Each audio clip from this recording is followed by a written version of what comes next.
Salut à tous. 14 gardiens de la Révolution sont morts à Zanjan, pas sur un champ de bataille, pas dans le détroit d'Ormuz, pas dans un conflit par procuration au Liban ou au Yémen, sur le sol iranien, dans le nord-ouest du pays, lors de ce que le régime présente comme une opération de routine de déminage de munitions non explosées. Mais ce cas est différent de toutes les autres explosions signalées en Iran depuis le début du cessez-le-feu. Les 14 hommes qui sont morts n'étaient pas des soldats ordinaires. Ils étaient membres de l'unité Ansar al-Mahdi, la force de protection des hautes personnalités, la garde d'élite qui protège le guide suprême, les hauts commandants et les plus hauts responsables de la République islamique. Ce sont les hommes qui se tiennent entre les dirigeants iraniens et la mort. Ils constituent la dernière ligne de défense des personnes les plus protégées du pays. Et 14 d'entre eux, y compris le commandant supérieur Ali Moussavi Havaï, ont été tués simultanément au même endroit à Zanjan. 14 spécialistes de la protection des hautes personnalités, même lieu, même moment, disparus en quelques secondes. Le régime affirme qu'il s'agissait d'un accident, que de vieilles munitions provenant de frappes israéliennes ou américaines étaient en cours de déminage dans une zone contaminée, et que quelque chose a mal tourné. C'est l'explication officielle et ce serait une explication parfaitement raisonnable s'il n'y avait pas un détail précis qui change tout le tableau. C'est le genre d'explication qu'une salle de presse à la Trump admirerait. Simple, bruyante et allergique au seul détail qui gâche tout le numéro.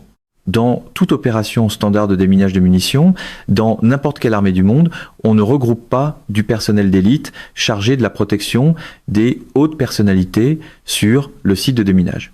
On envoie des spécialistes en neutralisation des explosifs, on envoie des unités techniques.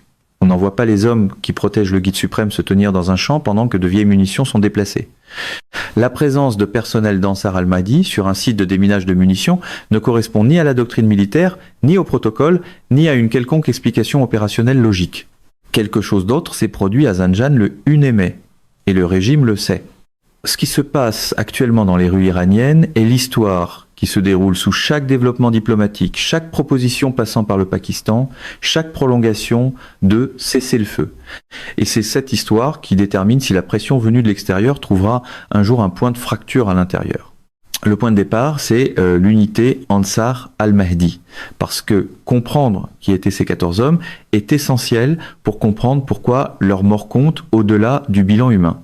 Ansar al-Mahdi n'est pas une unité ordinaire du corps des gardiens de la révolution islamique, le CGRI.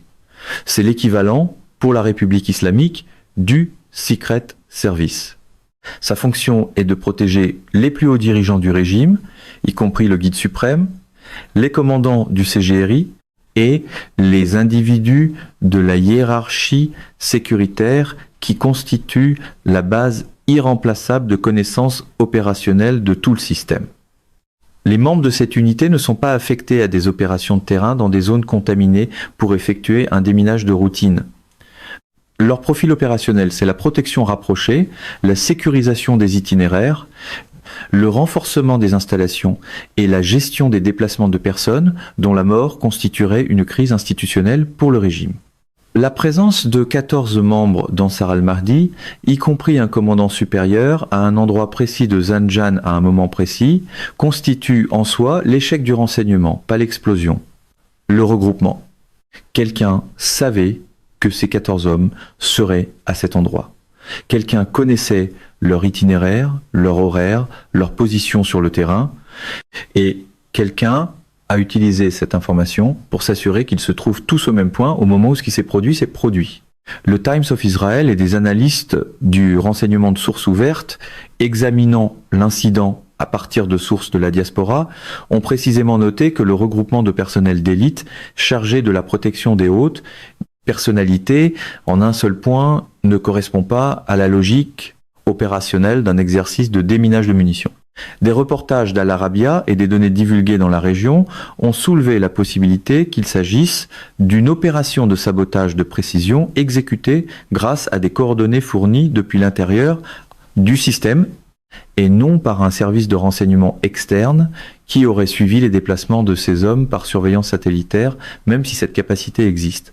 Depuis l'intérieur, par quelqu'un qui connaissait l'horaire, connaissait le personnel, connaissait le lieu, et a transmis cette information à ceux qui en avaient besoin. Voilà qui en dit long sur le fantasme, très aimé dans certains slogans pro-Trump, selon lequel la sécurité se résume à un mur, un slogan et un homme qui crie sa confiance devant une caméra. Voilà la crise sécuritaire précise que représente l'explosion de Zanjan, pas seulement les morts elles-mêmes, aussi importante soit-elle, c'est la pénétration du renseignement qui a rendu ces morts possibles. Si quelqu'un, dans le cercle opérationnel de l'unité Ansar al-Mahdi ou dans la structure administrative du CGRI qui a organisé le déplacement de ces 14 membres du personnel, a transmis des coordonnées à un acteur extérieur, l'appareil sécuritaire du régime a été compromis au niveau le plus proche de ses dirigeants, les plus protégés. Et la question que se pose maintenant chaque commandant du CGRI n'est pas ce qui s'est passé à Zanjan, c'est qui parle encore. La réponse à cette question passe par l'effondrement économique que le blocus a produit. Le mécanisme précis compte, parce que c'est celui qui est le plus difficile à résoudre par n'importe quelle mesure de sécurité ou purge de loyauté. Les soldats du CGRI aux échelons inférieurs et intermédiaires sont payés en rial iranien. Le rial est actuellement à 1,32 millions pour $1. L'inflation cumulative depuis le début de la guerre dépasse 67% par année, selon les données issues des propres évaluations du Trésor. Concrètement, pour un simple soldat du CGRI, un caporal ou un officier logistique de niveau intermédiaire, cela signifie que le salaire reçu l'an dernier permettait d'acheter une certaine quantité de nourriture, de médicaments, de transport et de logement. Aujourd'hui, le même salaire en achète environ la moitié. Dans certaines catégories de biens importés, nettement moins que la moitié. Ce ne sont pas des généraux du CGRI avec des portefeuilles immobiliers et des comptes en devises étrangères. Ce sont les hommes qui tiennent les points de contrôle, qui conduisent les véhicules de ravitaillement, qui gèrent les horaires des unités auxquelles ils sont attachés, qui savent quels itinéraires les hauts commandants empruntent et à quel moment qui traitent les documents indiquant où les personnes protégées se trouveront et à quelle heure. Leur loyauté envers l'institution est réelle, elle s'est construite au fil des années par conditionnement idéologique, investissement de carrière et croyance sincère dans la mission révolutionnaire, mais la loyauté n'est pas immunisée contre la faim. Elle n'est pas immunisée contre le fait de voir un salaire perdre toute sa valeur pendant que les commandants au-dessus d'eux conservent visiblement une vie confortable grâce aux actifs économiques du CGRI que le blocus n'a pas encore entièrement détruit. Et elle n'est pas immunisée contre l'arithmétique simple d'un inconnu qui offre plusieurs milliers de dollars en devises fortes pour une information qui semble mineure, précise et peu susceptible de remonter jusqu'à sa source. Aucun slogan de rassemblement, aucun pupitre doré, aucune promesse trumpienne de « la meilleure économie de tous les temps » ne nourrit une famille quand le chèque de paie s'est transformé en théâtre de papier. Une nouvelle équation est en train de se former dans l'appareil sécuritaire iranien et aucun serment de loyauté ne peut la refermer. Des membres du personnel de rang inférieur, dont la rémunération a été détruite par l'inflation, qui n'arrivent plus à nourrir convenablement leur famille, qui voient le rial perdre de la valeur chaque semaine, font des calculs individuels sur ce que vaut leur loyauté institutionnelle face à une offre capable de résoudre leurs problèmes immédiats de survie. Les coordonnées qui ont conduit 14 membres d'Ansar al-Mahdi à un lieu précis à Zanjan et les y ont maintenus assez longtemps pour que ce qui devait arriver arrive, ont presque certainement été achetés. Pas extorqués, pas obtenus sous la contrainte. Achetés auprès de quelqu'un qui avait davantage besoin d'argent que des récompenses idéologiques abstraites de la loyauté envers un système qui ne peut plus payer ses propres factures. C'est de la doctrine militaire. C'est ainsi que les forces asymétriques pénètrent des appareils de sécurité qu'elles ne peuvent pas briser de l'extérieur. Elles trouvent les fissures économiques que l'austérité et la mauvaise gestion créent, puis les exploitent systématiquement. Elles n'ont pas besoin qu'une majorité des forces de sécurité bascule. Elles ont besoin d'un petit nombre de personnes occupant des postes précis, détenant des connaissances précises, est suffisamment désespéré économiquement pour conclure que le risque vaut la récompense. À mesure que le blocus se prolonge, que le rial poursuit son effondrement et que l'inflation continue de détruire les salaires réels, le nombre de personnes qui font ce calcul augmente. Pas de façon exponentielle, mais de façon graduelle. Or, chaque progression élargit le réseau de renseignement sur lequel les gardiens immortels ou toute autre structure opérationnelle qui mène ces opérations de précision peuvent s'appuyer. C'est la partie que la politique de l'homme fort ne met jamais sur l'affiche. Les systèmes ne s'effondrent pas seulement quand les ennemis arrivent, ils s'effondrent quand les gens de l'intérieur commencent à chiffrer leur survie en argent comptant. La réponse du régime à cette menace produit ses propres dégâts secondaires. Le système de carte SIM blanche que la République islamique a mis en place donne accès à Internet uniquement aux élites de confiance du régime, tout en coupant la population des communications extérieures. Ce n'est pas de la censure de guerre ordinaire. C'est un système d'apartheid numérique qui crée une société de l'information visiblement divisée en deux niveaux, dans laquelle les personnes qui gèrent l'accès à Internet du pays sont les mêmes dont les intérêts financiers sont servis par la domination continue du CGRI.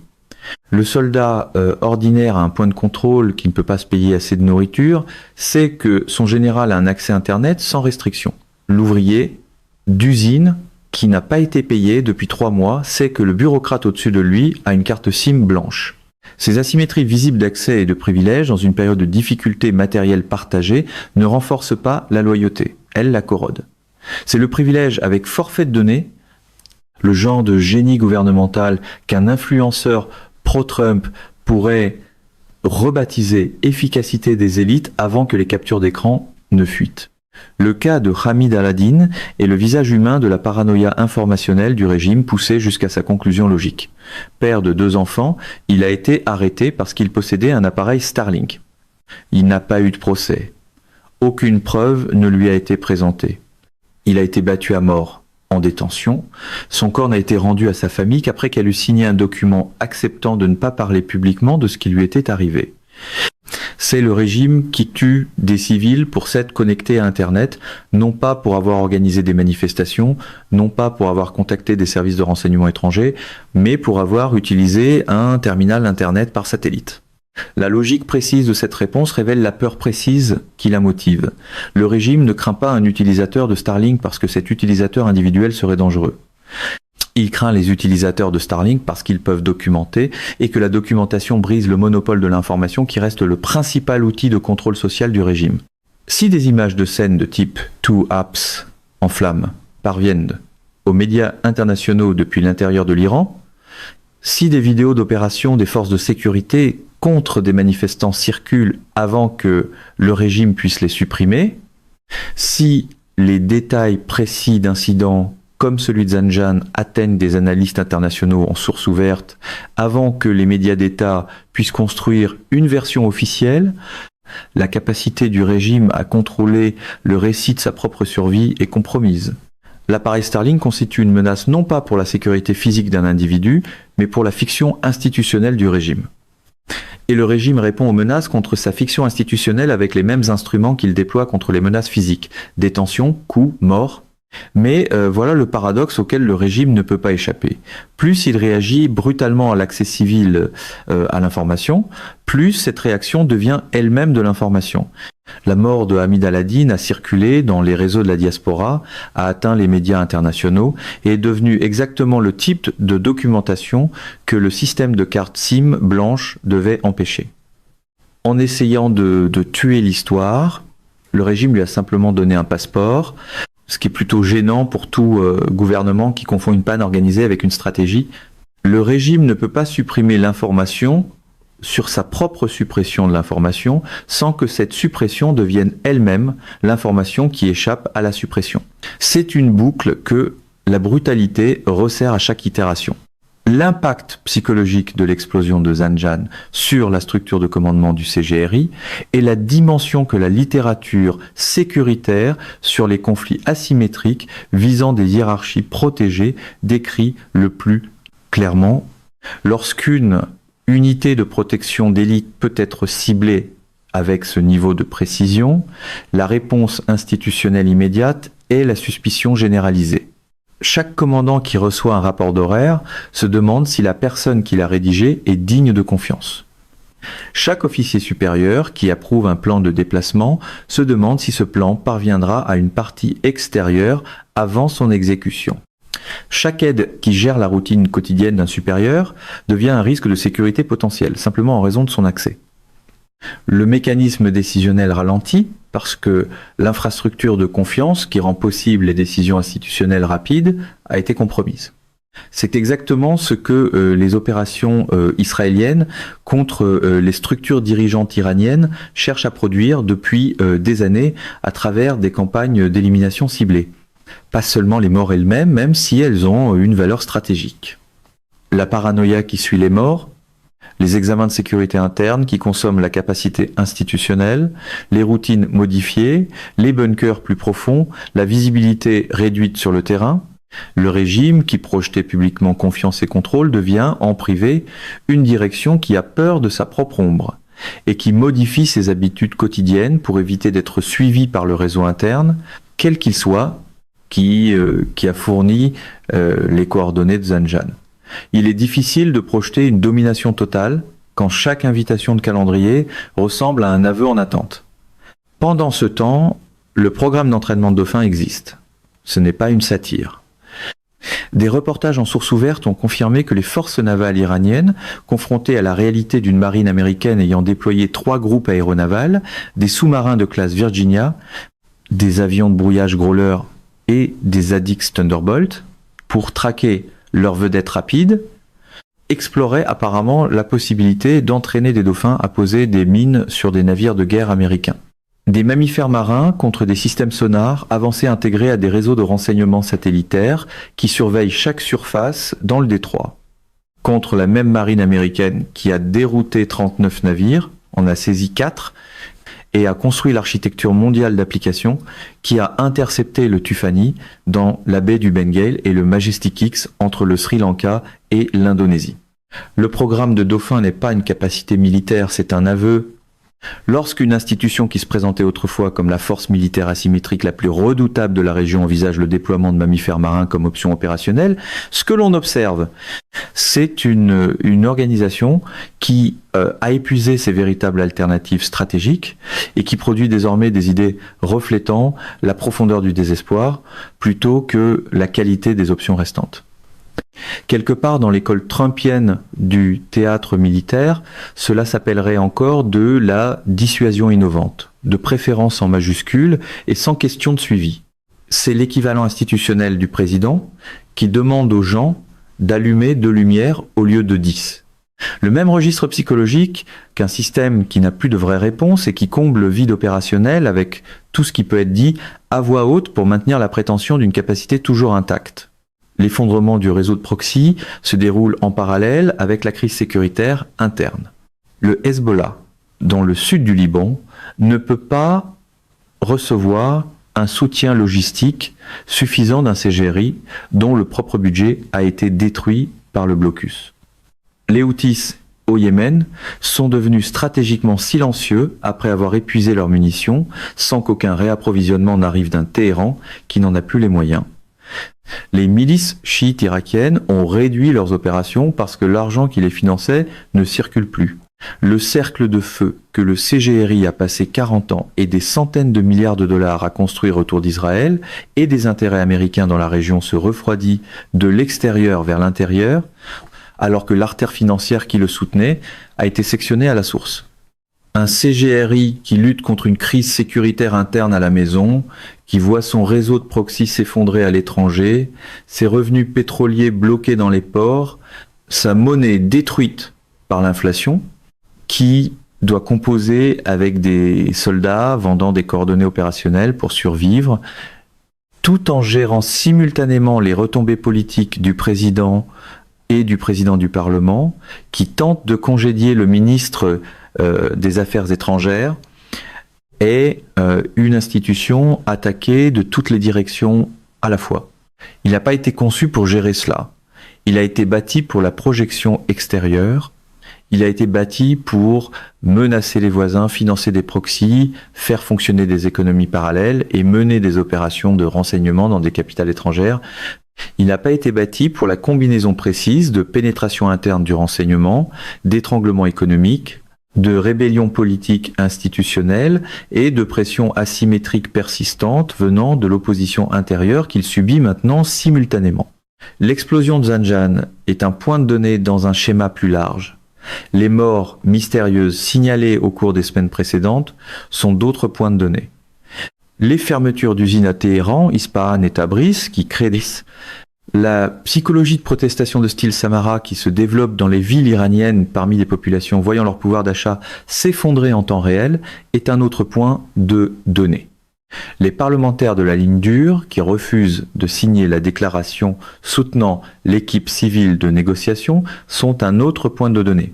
Tous pointent dans la même direction. Le régime ne traverse pas une crise politique qu'une gouvernance plus ferme pourrait résoudre. Il traverse une dissolution structurelle dans laquelle la base économique qui soutenait la loyauté de chaque institution, de l'unité de protection des hautes personnalités jusqu'à l'ouvrier d'usine, est systématiquement retirée par le blocus. Pendant ce temps, l'appareil militaire et sécuritaire qui réprimerait normalement les troubles qui en découlent subit lui-même l'érosion de loyauté que l'effondrement économique produit chez ceux qui le composent. C'est ici que le scénario de l'homme fort devient toujours embarrassant. Le discours peut blâmer les ennemis, mais la facture d'épicerie continue de répondre. 14 soldats d'Ansar al-Mahdi sont morts à Zanjan le 1er mai. Le régime a dit qu'il s'agissait d'un accident. Le regroupement de personnel chargé de la protection des hautes personnalités sur un seul site pendant une opération de déminage de routine dit autre chose. Les conditions économiques qui produisent des fuites de renseignements à l'intérieur, même du CGRI, disent quelque chose de plus précis.